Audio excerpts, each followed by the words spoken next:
Bonjour, je suis Mayolek, je suis Distéphile. Il y a une différence entre les films qui vous déplaisent et les films qui vous frustrent. La ferme se rebelle n'est pas vraiment un film frustrant parce que dès le départ on ne s'attend à rien de lui. Les Saints Dalmatia 2 en revanche m'a frustré parce qu'il avait une prémisse qui promettait beaucoup et qu'il n'a pas bien su exploiter. Et dans le cas du film d'aujourd'hui, la frustration est très présente. Mais je pense que le mieux pour vous montrer ça, c'est de ne pas perdre de temps. En avant pour Lilo et Stitch. Notre film ouvre dans l'espace alors qu'un scientifique fou nommé Jumba est jugé devant un tribunal galactique pour manipulation génétique. Je ne savais pas que Disney avait racheté Star Trek. Je ne pourrai jamais enfin si, peut-être un pour essayer. Ouais, un seul. Il n'a qu'un seul instinct. L'instinct de destruction. Il détruit tout ce qu'il touche. Sauf quand il fait clairement preuve d'instinct d'autopréservation, ce qui en fait déjà 2 au moins. Nous devons l'anéantir. Calmez-vous, capitaine Gantou. Peut-être est-il doué de raison. Le type qui l'a créé vient de dire qu'il ne pensait qu'à détruire.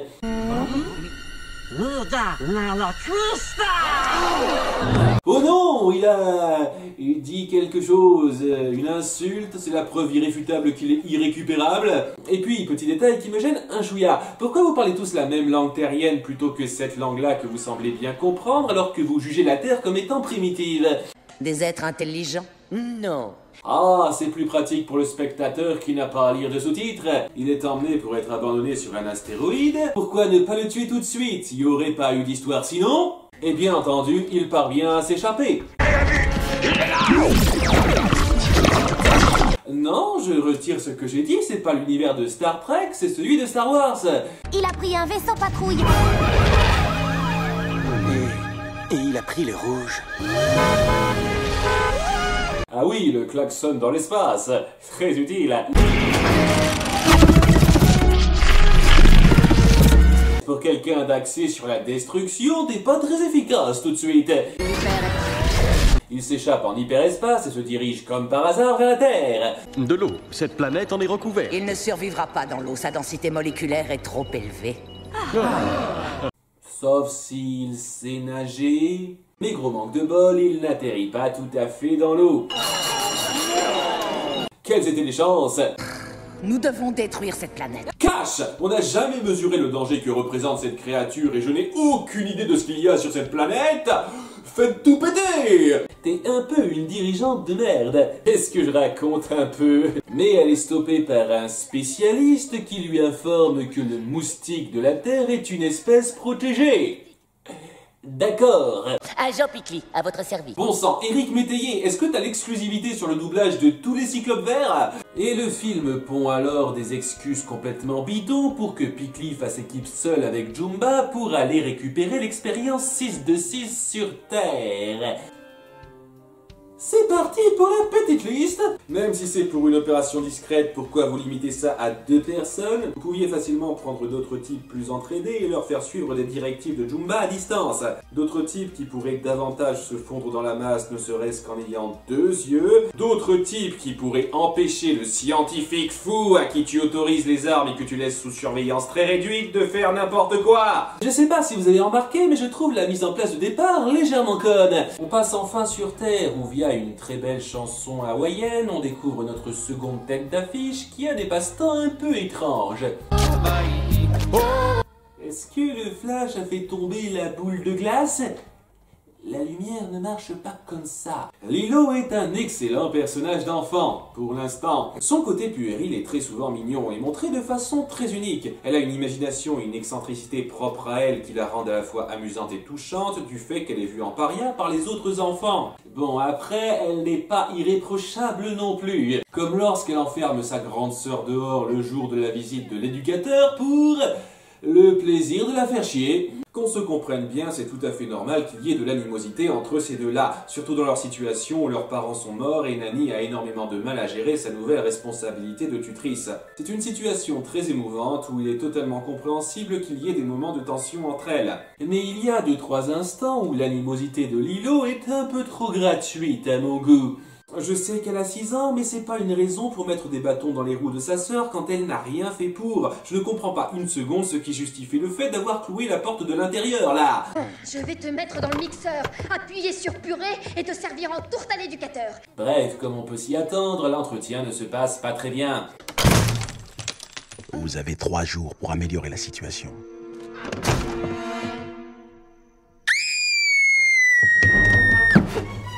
Tout bien réfléchi, je n'ai pu qu'entendre votre sœur crier, là, donc je crois que je vais vous la reprendre tout de suite.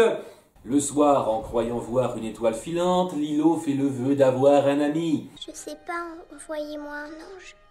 L'ange le plus gentil du monde. Ironie. 6 de 6 est assommé en se faisant rouler dessus par un camion et se retrouve amené au chenil. D'accord. Mais dès qu'il en sort, Jumba le tient en joue. Quel plaisir de revoir ta jolie frimousse. Malgré le fait qu'il y a toute une forêt où se cacher facilement, ils décident de revenir à l'endroit où ils n'auront aucun problème à le retrouver. La plus grande machine de guerre, messieurs dames. Mais coup de chat pour lui, Lilo est là pour adopter un chien et il décide de se faire passer pour l'un d'entre eux. Tous nos chiens peuvent être adoptés. Sauf celui-ci! C'est quoi cette chose? Un chien, je crois. Mais il était mort ce matin. Et on n'a pas pensé à bien vérifier sa mort, ni à appeler un expert pour identifier ce chien très particulier à 6 pattes avec des pics sur le dos et des antennes. D'ailleurs, ça t'a pas interpellé qu'il les ait fait disparaître? Non, bien sûr, on va le vendre à la petite fille qui insiste pour l'avoir. C'est exactement comme ça que ça se passerait dans la réalité. Il décide donc de se servir de Lilo comme bouclier contre Jumba, ce qui ne fait que servir d'excuse forcée pour justifier le fait qu'il reste avec elle après ça, malgré le fait qu'il pourrait facilement la jeter 30 secondes plus tard. Donc ouais, il l'emmène sans raison avec lui à la recherche d'une grande ville à détruire, mais... C'est une chance de vivre sur une île où il n'y a pas de grande ville.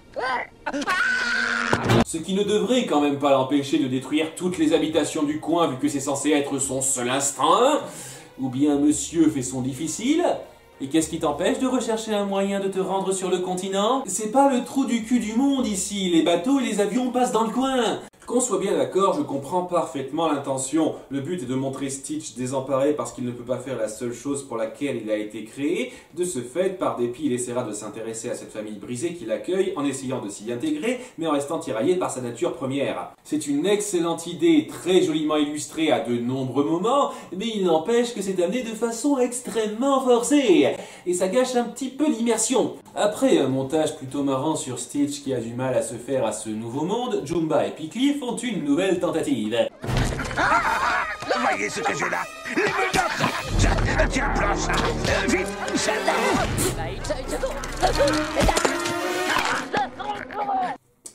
Cette scène est très marrante, mais elle va me poser légèrement problème 20 secondes plus tard. Votre tête a l'air endommagée. Oh, ma femme est tout simplement laide. Il ne fait pas attention à son gros œil unique, c'est de naissance. En fait, on s'est rencontrés à une réunion de personnes atteintes de difformité oculaire et d'anomalies de couleur de peau. Sérieusement, c'est pas parce que vous portez une perruque et des lunettes de soleil que vous vous fondez dans la masse, là. Suite à ça, Nani se voit renvoyée et la situation devient encore plus précaire pour elle. Si vous croyez que ça me fait plaisir de travailler dans ce luau à la noix... Ce qui devrait me faire ressentir une peine sincère, mais alors je me souviens que ça suit cette scène-là. Le changement de ton se fait pas en douceur. Un moustique vient de me choisir comme perchoir. Il est si magnifique. Oh, regardez, un autre. Ok, t'as une senteur spéciale qui les attire tous, c'est quoi ce délire? Le lendemain, l'éducateur Cobra Bubbles, ouais, c'est son nom, Ravi de vous rencontrer, monsieur... Bubbles. vient mettre les choses au clair. Jusqu'à présent, j'ai fermé les yeux sur bien des choses et vous avez pu abuser de ma patience. C'est-à-dire depuis une journée. Ma patience est très limitée. Nani doit trouver un travail et Lilo doit apprendre à Stitch à bien se tenir. Oui. Ce qu'elle décide de faire en le faisant imiter son idole Elvis Presley. Je t'ai préparé la liste de toutes ses qualités pour que tu t'entraînes. Voilà ce qui se passe quand on confie ce genre de tâche à une enfant de 6 ans. S'ensuit le passage le plus rageant du film pour moi, où lors d'un montage, Nani foire tous ses entretiens d'embauche parce que Stitch fout la merde en voulant recopier Elvis. Bien, j'aurais quelques questions. Pourquoi tu emmènes ta petite sœur et son chien à tes entretiens d'embauche, Nani? Pourquoi tu continues d'expérimenter à ces moments-là alors que tu sais que ça fiche sans arrêt en l'air les chances de ta sœur, Lilo? Pourquoi la photo du King est en live action? Depuis quand jouer de la guitare brise le verre? C'est un autre pouvoir de Stitch, il peut changer les instruments de musique en armes. Et qui réagirait comme ça en voyant un chien bleu déguisé en Elvis? Faut te faire soigner, ma fille. Suite à cette avalanche de fiasco très forcé, elle décide de se remonter le moral en faisant du surf lors d'un montage. Ils aiment beaucoup le montage dans ce film. Monsieur Pickly, vous aviez une échéance. Vous devriez déjà être de retour avec 6 de 6 dans vos valises. Oui, comment pouvez-vous ne pas l'avoir capturé au bout d'un jour en étant seulement 2? Vraiment, j'ai mis tout ce que je pouvais à votre disposition, là. Tu sais que pendant ce passage-là, il est totalement ouvert à tes attaques, Jumba. Je dis ça, je dis rien. Mais j'imagine que c'est mieux de faire une attaque sous-marine. Bien. Et ça ne marche pas. Bien. Il arrive facilement à le remonter, là. Densité moléculaire trop élevée, mon cul. C'est littéralement la goutte d'eau qui convainc Mubbles de revenir prendre Lilo le lendemain, ce qui amène le passage le plus puissant du film, d'abord entre Nani et Lilo. Une douce étreinte à Puis entre Lilo et Stitch, alors que ce dernier finit enfin par partir. Je ne t'oublierai jamais. Ce sont des moments extrêmement forts en émotion qui représentent le potentiel de ce film exploité à son maximum, et il est difficile de ne pas avoir la larme à l'œil durant ces 3 minutes 30. Je suis perdu. La grande présidente, qui a une patience d'ange hyperactif, décide de renvoyer la fine équipe. Nous sommes renvoyés. Oui, laisse le scientifique fou totalement libre de son sort, c'est tellement responsable. Et elle envoie le commandant Gantou prendre le relais. Jumba décide alors d'aller à la rencontre de Stitch, ce qui ne se passe pas très bien. Viens ici. Oh, tu vas voir. Stitch? Oh, j'adore cette chanson. Le King est connu dans toute la galaxie, à ce que je vois. Il s'ensuit un combat bien fun, jusqu'à ce que la maison explose. Je vous en prie, ne faites pas ça. Je n'ai pas le choix. Elle a besoin de moi! Vous croyez qu'elle a besoin de ça aussi? C'est un moment très poignant. Seulement, il ne peut pas s'empêcher de me trotter dans la tête que c'est précédé par ceci. Oh, j'avais oublié, c'est ton anniversaire. Bon anniversaire. Joyeux Noël! C'est pas Noël. Joyeux Hanouka! Contraste! J'ai un peu de mal. Lilo fait une petite fugue et découvre la vérité. Tu en es un aussi? Le fait qu'il sache jouer les tours de disque et soulever les voitures, ça ne t'a pas interpellé. T'es un petit peu lente à la détente, ma fille. Surprise! Mais Gantou arrive pile poil à ce moment-là pour les capturer tous les deux. Tu vois, je t'ai même prévu un petit encas. Vous savez, pour un antagoniste de dernière minute, il passe plutôt bien, je trouve.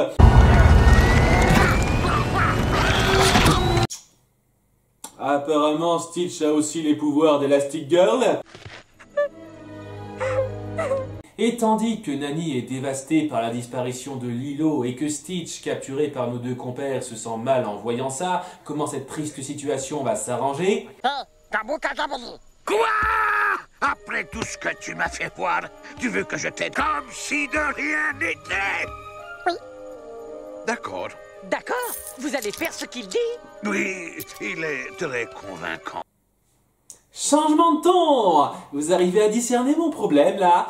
Donc tout d'un coup, Jumba est un gentil et il s'est pris un joli double menton durant cette scène. Ils partent alors à l'attaque de Gantou en vaisseau volant.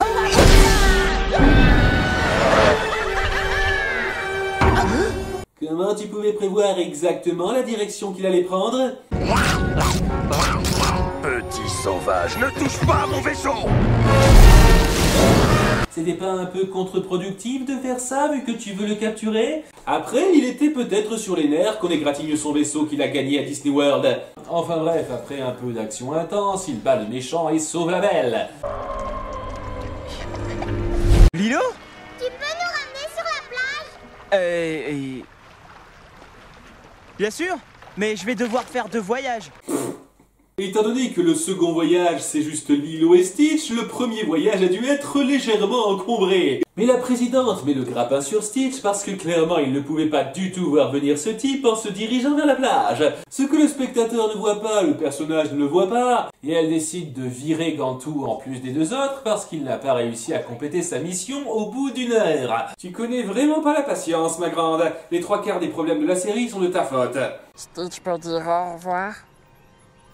Stitch semble faire ses adieux, mais Lilo parvient à l'empêcher de partir grâce à l'aide de Cobra Bubbles.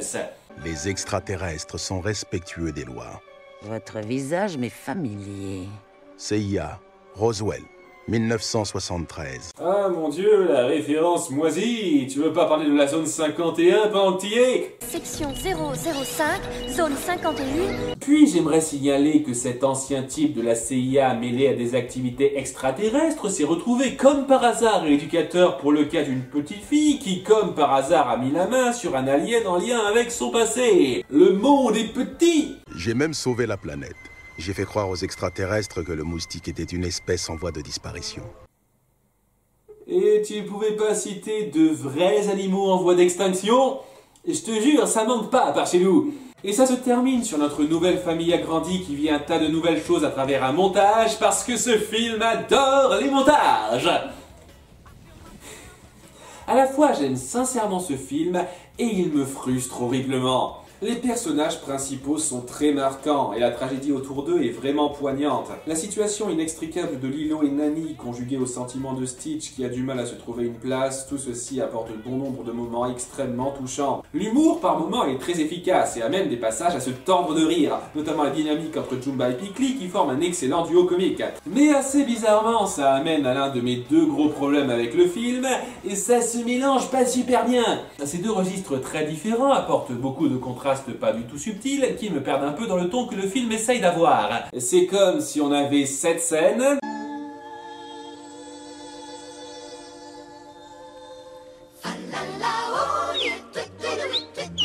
qui se répètent plusieurs fois. On peut mélanger efficacement le tragique et le comique, mais ce n'est pas le cas ici. Et en parlant de mélange, ça amène à mon deuxième gros problème, la cohérence de l'histoire est très discutable.